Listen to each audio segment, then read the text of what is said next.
Azərbaycan Kinematografçılar İttifaqı bölgələrdə kino günləri layihəsini bu ildə davam etdirib.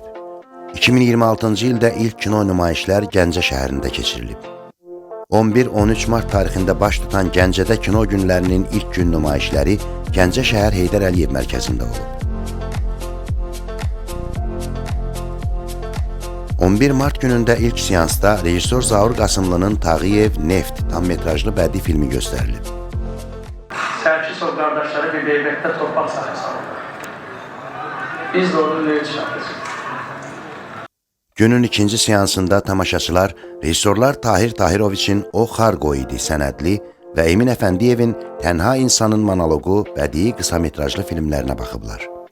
Nümayişlərdən əvvəl Gəncə Daşkəsən Regional Mədəniyyət İdarəsinin nümayəndəsi Tacir Qurbanov kino günlərindən danışıb. Nümayişlərin moderatoru kino tənqidçi Aygün Aslanlı isə layihə və filmlər haqqında məlumat verib. Bugün burada Azərbaycan Kinematografçılar İttifaqının bölgələrdə kino layihəsi çərçivəsində Gəncədəyik. Bu layihə bizdə artıq 3 ildir keçirilir. Sonda rejissor Tahir Tahiroviç və aktyor Mahir Dərvişin iştirakı ilə tamaşaçılar hər iki filmi müzakirə ediblər. Fikirlərimi bildirmək istəyirəm. Tahir bəy də çox sağ olsun ki, sənədli film idi. O, yəni ki, baxdıq, xoş oldu.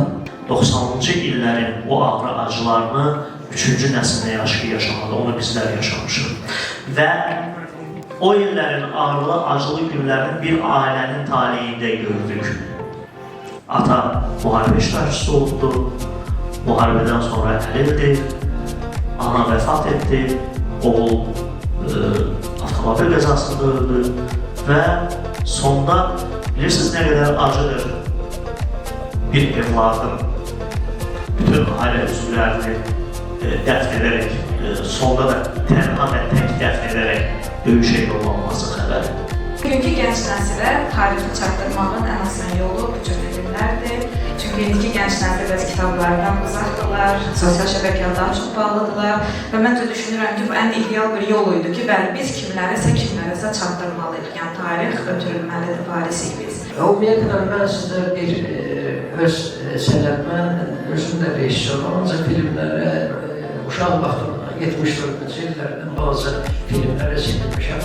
Ancaq mənim sənət aləmində yeganə filmin babıdır. Mən çox filmlərə çəkilmişəm. Bəyə qardaşım tənqid elədiyi rejissorun filminə çəkilmişəm. Ancaq mənim yeganə müsbət və bəyəndiyim oynadığım yox, yaşadığım roldur. Gəncədə kino günləri layihəsinin 12 və 13 mart tarixindəki nümayişləri Gəncə şəhər Məsəti Gəncəvi mərkəzində keçirilib. 12 martın ilk seansında tamaşaçılar Başlıbel mühasirə gündəliyi tam metrajlı sənədli filmini izləyiblər.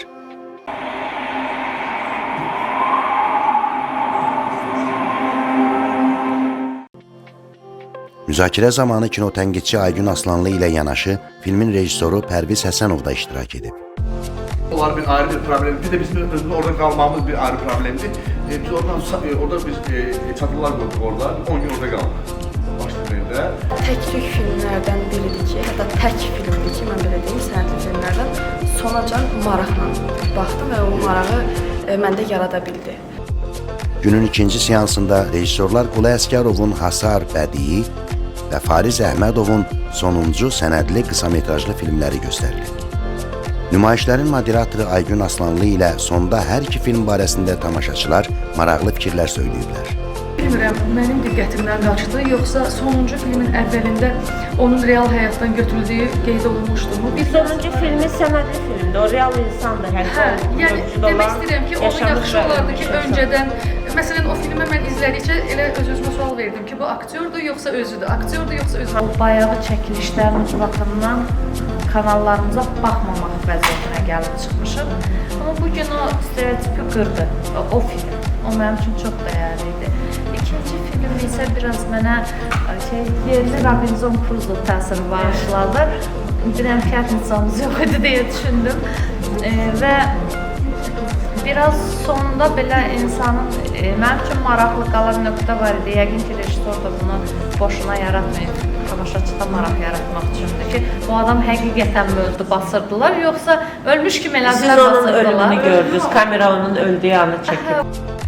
Gəncədə kino günlərinin 13 mart tarixində nümayişlərin sonuncu günündə ilk olaraq rejissor Mirsadıq Ağazadənin Eviniz Abad tam metrajlı bədii filmi təqdim olundu.